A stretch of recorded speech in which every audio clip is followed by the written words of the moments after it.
അപ്പോൾ അൽഹംദുലില്ലാഹ് ഇന്ന് 16 മക്കൾക്ക് ഇന്ന് ഈ സ്ഥാപനം ഈ ദിവസങ്ങളെയും ഈ സദസ്സിനെയും സാക്ഷ്യപ്പെടുത്തി നിങ്ങൾക്ക് സനത് നൽകുകയാണ്. പരിശുദ്ധമായ ഖുർആൻ അതിൻ്റെ ഖാദിമീങ്ങളാവുക എന്നുള്ളത് വലിയ കൂലിയുള്ള ഒന്നാണ്. എന്നാൽ പരിശുദ്ധമായ ഖുർആൻ പഠിക്കുക എന്നുള്ളതും വലിയ കൂലിയുള്ളതാണ്. അതേ രൂപത്തിൽ തന്നെ അത് പഠിച്ച് മറന്നാൽ അതിലേറെ വലിയ കുറ്റവുമുള്ളതാണ്. നിക്കാഹിന് വളരെ പ്രധാനപ്പെട്ട നിബന്ധനകളുണ്ട്.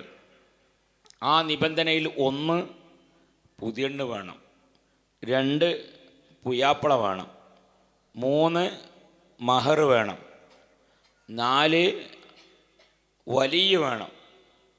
വലിയ എന്ന് പറഞ്ഞാൽ പുതിയണ്ണിൻ്റെ ബാപ്പ.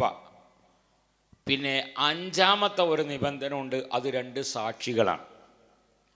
ആ സാക്ഷികൾ ആരായിരിക്കണമെന്ന ചർച്ചയുണ്ട്. ആ സാക്ഷികളിൽ പരിശുദ്ധമായ ഖുർആൻ പഠിച്ച് മറന്ന ആളുകളെ സാക്ഷിക്ക് പറ്റൂല. പരിശുദ്ധമായ ഖുർആൻ പഠിച്ച് അത് മറന്ന കുട്ടികളെ, മറന്നവരെ സാക്ഷിക്ക് പറ്റൂല. അപ്പോൾ ഖുർആൻ പഠിച്ച് മറന്നാൽ എത്ര തെറ്റുണ്ട് എന്നുള്ളതാണ് നമ്മൾ മനസ്സിലാക്കണം. നല്ല 2ാമത്തെ വിഭാഗം സാക്ഷിക്ക് പറ്റാത്ത ആളാരാണ്? കണ്ണ് കാണാത്ത ആളെ. കണ്ണ് കാണാത്ത ആൾ നല്ല മനുഷ്യനാണ്, ജീവിതത്തിൽ തെറ്റ് ചെയ്തിട്ടില്ല. കാരണം സ്വന്തം ഭാര്യനെ തന്നെ കണ്ടിട്ടില്ല, എന്നിട്ടില്ലേ വേറൊരാളെ ഭാര്യനെ കാണുന്നു. സ്വന്തം ഉമ്മനെ കണ്ടിട്ടില്ല, എന്നിട്ടല്ലേ വേറെ ഉമ്മനെ കാണാൻ. കഴിക്കുന്ന ചോറ് അത് വെള്ളയാണെന്ന് പറയാൻ കറുപ്പ് തിരിയുന്നവർക്കല്ലേ വെള്ള പറയാൻ പറ്റുകയുള്ളൂ. ഇതൊന്നും ചെയ്യാത്ത ഈ ഒരു നല്ല മനുഷ്യനെ എന്തുകൊണ്ടാണ് നിക്കാഹിന് സാക്ഷിയാവാൻ പറ്റൂല എന്ന് പറഞ്ഞത്? നിക്കാഹിൻ്റെ നിബന്ധനയിൽ ഉസവ്വിജുക എന്ന് വലിയ പറയുന്നത്, പുതിവണ്ണിൻ്റെ ഉപ്പ പറയുന്നത് ഉസവ്വിജുക എന്ന് പറയുന്നത് ചുണ്ടനങ്ങുന്നത് കാണുകയും കേൾക്കുകയും വേണം. ഖബിൽതു എന്ന് പുയ്യാപ്പള പറയുന്നത് കാണുകയും കേൾക്കുകയും വേണം, ചുണ്ടനങ്ങുന്നത്. ഇതിനാർക്ക് കഴിയൂല? കണ്ണ് കാണാത്ത ആളെ കഴിയൂല. അപ്പോൾ അതുകൊണ്ട് ഓനെ സാക്ഷിക്ക് പറ്റൂല. അതോടുകൂടെ നിങ്ങൾ മനസ്സിലാക്കേണ്ടത്, നിക്കാഹിൻ്റെ സാക്ഷിയാവുമ്പം അവിടെ പന്തലിൽ ചോറ് വിളമ്പുന്ന ഒരാൾ അമ്മോനാണ്, എളാപ്പയാണ്, ഞങ്ങളുടെ നാട്ടിലെ പഞ്ചായത്ത് മെമ്പറാണെന്ന് പറഞ്ഞ് ഓനെ ഒപ്പിടാൻ പറ്റൂല. ഓൻ ആ സദസ്സിലിരുന്ന് ഇത് കാണുകയും കേൾക്കുകയും വേണം. അങ്ങനത്തെ ആളെ ഒപ്പിടണ്ട്.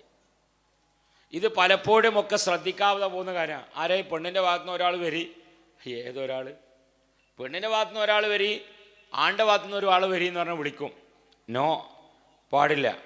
പെണ്ണിൻ്റെ ഭാഗത്തും ആണിൻ്റെ ഭാഗത്തും വരുന്നവരാരായിരിക്കണം?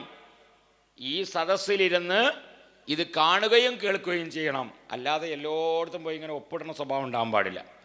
അപ്പം അതുകൊണ്ട് പരിശുദ്ധമായ ഖുർആൻ പഠിച്ച് അൽഹംദുലില്ലാഹ് ഇന്ന് ഇവിടുന്ന് ഈ സ്ഥാപനം സനത് കൊടുക്കുമ്പോൾ ഈ സ്ഥാപനത്തിന് നിങ്ങളോട് പറയാനുള്ള ഒരു വലിയ കാര്യമാണ് ഈ സനത് ദാന പ്രഭാഷണത്തിലൂടെ ഞാൻ നിങ്ങളോട് ഉണർത്തിയത്.